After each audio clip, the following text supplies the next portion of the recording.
you want to think about you more than the Lord. I wouldn't want anybody else thinking in his place. This is what I'm trying to say. I'm grateful that he thinks about us. But your author said one time he was the Lord and talking about how big God was and how great God was, and he took just a few minutes and built the Lord up, which he is. He is all of those things. But then Brother Joe said, I'm glad that he's not so big that he won't mess with little people. I know some preachers that's gotten so big, they won't mess with us little preachers anymore. That's okay. I'd rather have the friendship of God than to have the friendship of this world. He thinketh on me. I really like this verse. David is saying here in this verse that he's poor and needy. He's not so much talking about poor as far as finances, but poor as far as unable to help himself. That's where all of us come in. We're not able to do what he can do. We're not ourselves, but I'm glad that when I'm not able to help myself, he is able. What a great God we serve. What a mighty God that we serve this morning that has all power and all ability. There's nothing that God... You know, it's good that people think about you. A lot of times you run across somebody at the store, they'll say, you know, I've been thinking about you. I've been able to call you. I've been thinking about you. Well, that's good. I'm glad that he thinks about us. He don't just forget about us. He don't just let us hang out there by ourselves and forget that we are poor and needy. He remembers us daily, amen. Hey, he remembered to get you up this morning. He remembered to bring you to the house of God today. What a wonderful Savior, amen, that we serve. I want God to be able to remember some good things about me. Amen. Amen. Brother Harold was trying to be humble. He said that he couldn't preach and he couldn't sing.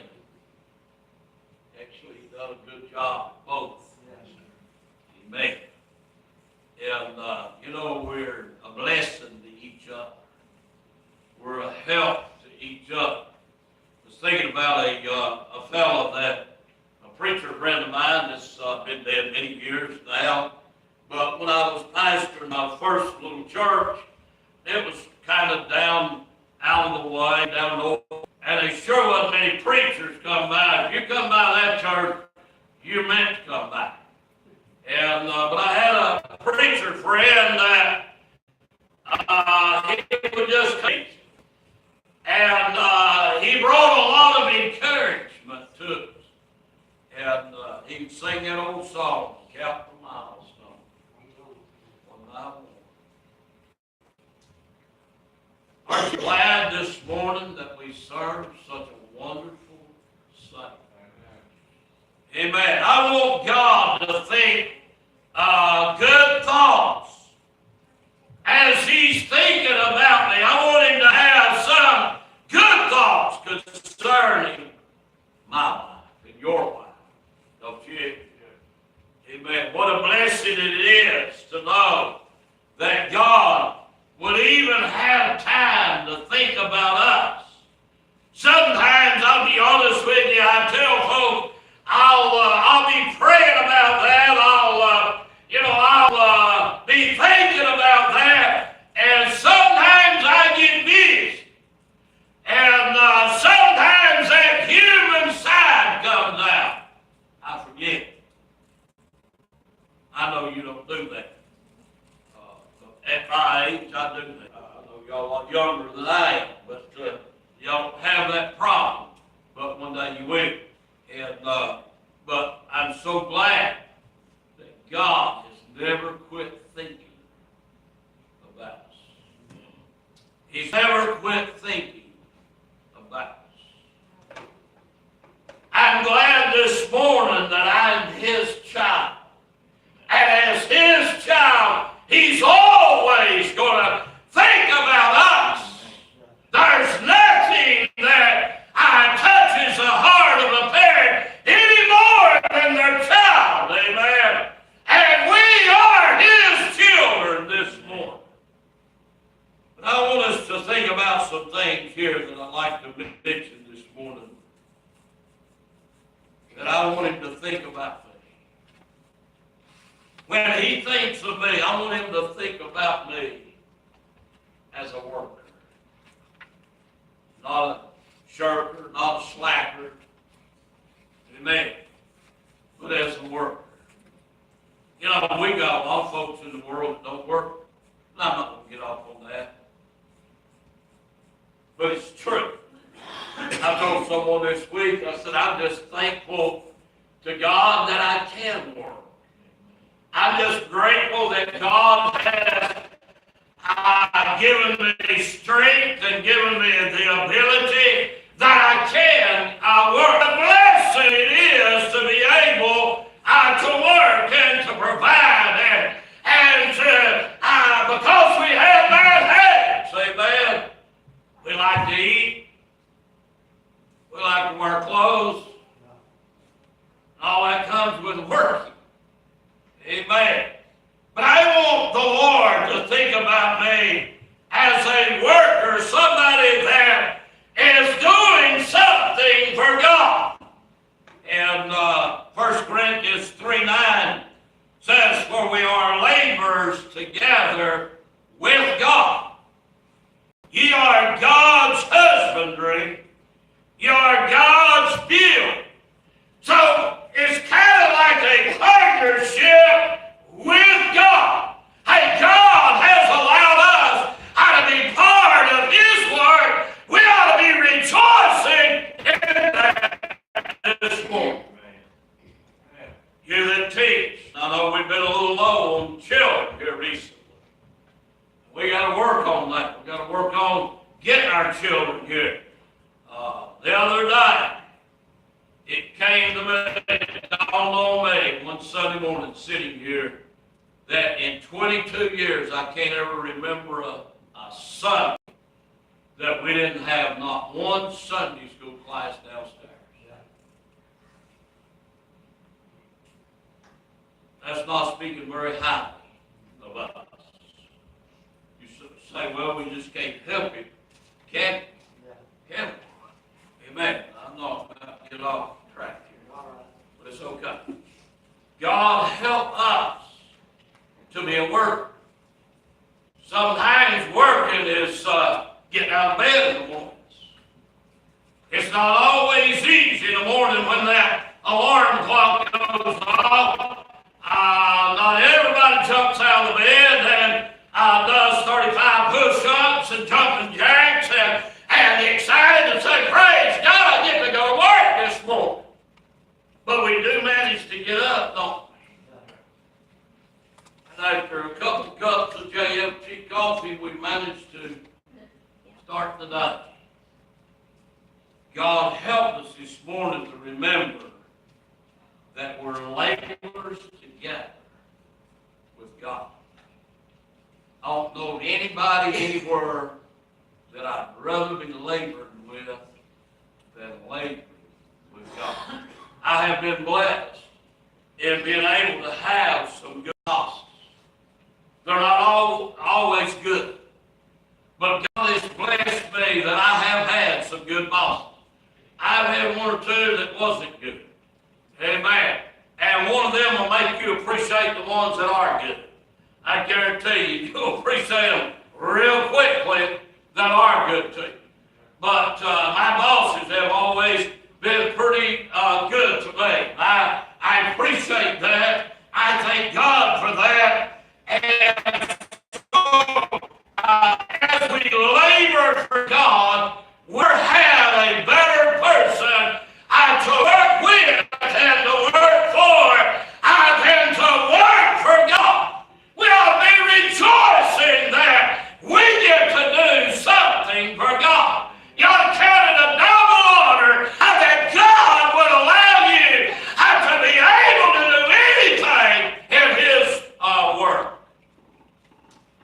I don't care what it is. It's opening the door, standing at the door, greeting folks. You know, that is an important thing. Yeah. Amen. Our bosses this week did on that very thing. They said, you should not let anybody come through that door that you don't greet.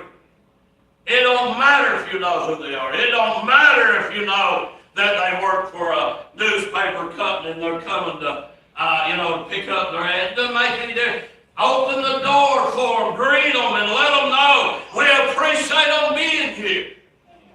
Well, why would we think that a business is more important than the house of God?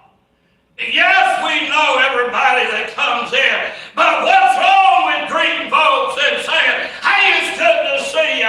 I'm glad you're able to be here this morning. Hey, it makes you feel good, don't it? Amen. I want him to think of me as a worker. Let me say this, the laborers are few. Amen. The laborers are few. Matthew 9:37 then saith he unto his disciples, the harvest truly is plenteous, but the laborers are few. Everybody wants to have harvest. Amen. Right now is the time that the corn's growing. The seed's been planted, and the corn's growing, and the beans are growing, and the tomatoes are growing. But then there'll be a day when it's harvest time. Everybody likes to get in on the harvest. Everybody likes to get on the labor. Amen. I remember back when I was a young boy, we used to have, families would get together during the week. We're so busy now, we don't have time to get together. But folks would go visit. My mom and dad would say, well, what if we ride over to so-and-so's house? I think they're working beans. So we go over and work beans. We go over here and they're shucking corn. We go over and shuck corns. Maybe 3 or 4 families together. People just like to spend that time together. Hey, we get to come to the house of God, spend time together, labor together with Him. We're laborers together with God. Amen. What a blessing it is that we get to labor with God, with one another. What a count it a joy. Amen. Seems like this morning's service, just the song, the words, just all started stacking up. And then it dawned on me. It's all lining up for the message. He thinketh on me. Amen. We're poor and needy, yet the Lord thinketh upon me. Thou art my help and my deliverer. Make no chariot. Oh my God. Hey, God is so great in our lives this morning. And let me just say this. Our labor is not in vain. I don't care what the devil tells you. I know the devil will come by and he'll say, well, what you're doing is just in vain. It's not going to accomplish anything. It's not going to mean anything. It's all in vain. No, it's not. No, it's not. Your labor is not in vain. 1 Corinthians 15:58. Therefore, my beloved brethren, be ye steadfast. Amen. That's faith. That's foot and ground. Be ye steadfast, unmovable, always abounding in the work of the Lord, for as much as you know that your labor is not in vain in the Lord. Hey, they don't say when you feel like it, when God's a blessing. It just says always abound. Always doing what you know is right. Amen. Because your labor is not in vain. Our labor will be rewarded. It's a blessing when God shows up. He said, Galatians 6:9, let's not be weary in when you're not well, when you're doing right, when you're doing the things that are right before God, for in due shall reap if we faint not. If you'll just keep doing it.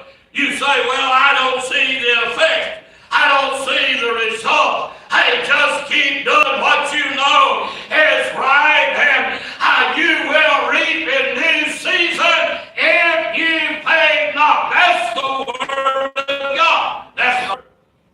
I'm just telling you what God said. I want him to think of me as a worker. I also want him to think of me as a warrior. Amen. Stay in the race. Stay in the fight. It is a fight. Amen. We wrestle not with flesh and blood. Amen. 2 Thessalonians chapter 2, verse 3.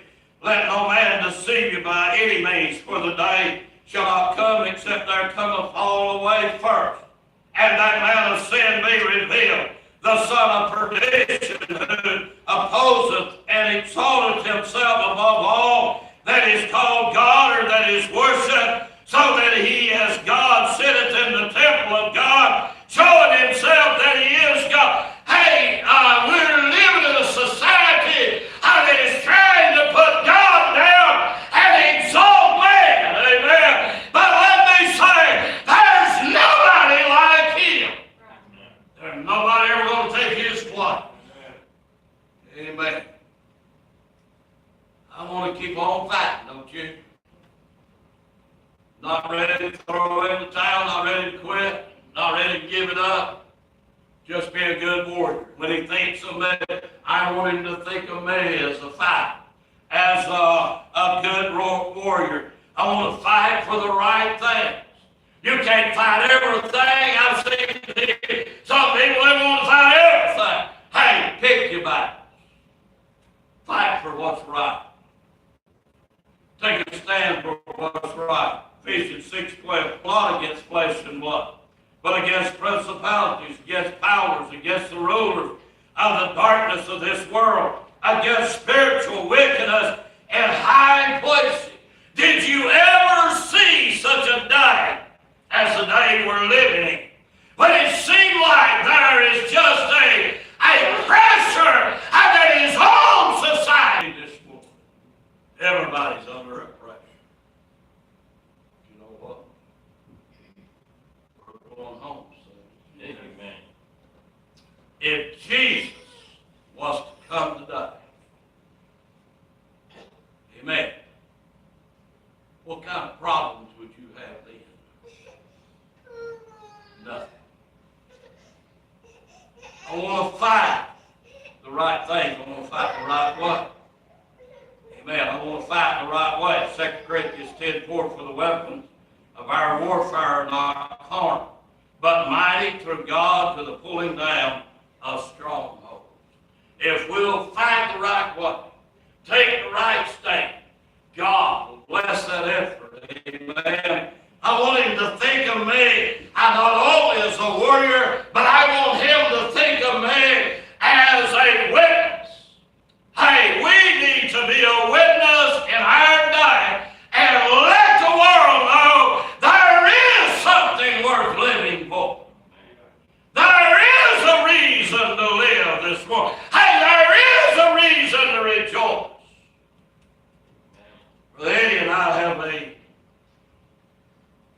greater than God. Yes, you might say. I sold a fellow a truck about, I don't know, 5 years ago.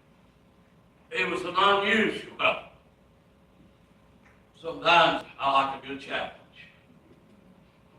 He drove all the way from Main Station down to Alcoa Highway, which is probably an hour and 15 minutes, just to tell me that he wasn't going to buy a vehicle. And I'm going to be honest with you, I got a little bit rude with him. I said, you did not drive down here to tell me you're not going to buy the vehicle. You drove down here to tell me you're not going to buy a vehicle for me. He said, no, I'm going to buy one for you. But not now. I said, sir, you drove an hour and 15 minutes. You did not spend half of your day and your gas and your money to drive down here to tell me that. I said, you're planning on going somewhere else right now. He said, oh, no, I'm not. And he did. He came back. He called me up one day. I mean, he's kind of a crude customer. You got to deal with different. His language is not good. And I had to wade through some of that. But he bought a truck from me. And Brother Eddie run across him at the restaurant. And they ate breakfast together. And he doesn't have a real high regard for God and God's people. Brother Eddie's been working on that for a while. Every once in a while, he'll give me a progress report. Amen. I want God to think of us as a witness. It's not always easy. Sometimes it's easy to witness to folks and they just immediately accept it and take it and tell you that they really appreciate it, but what about those that don't? Tell me what. Don't be ugly, don't be mean, just tell them. Tell them the truth. The truth will stick with them. If they don't remember anything else you said, they will remember the truth. In fact, I read somewhere one time that said that if you tell the truth, listen to this, if you tell the truth, you don't have to remember who you told it to. But if you tell an untruth, you got to try to remember who you told it to. So you don't matter who you told it to. It's the truth. It'll support itself. Amen. Isaiah 43:10 says, ye are my witnesses, saith the Lord, and my servant whom I have chosen, that ye may know and believe me and understand that I am he. Before me there was no God formed, neither shall there be after me. Now what does that mean?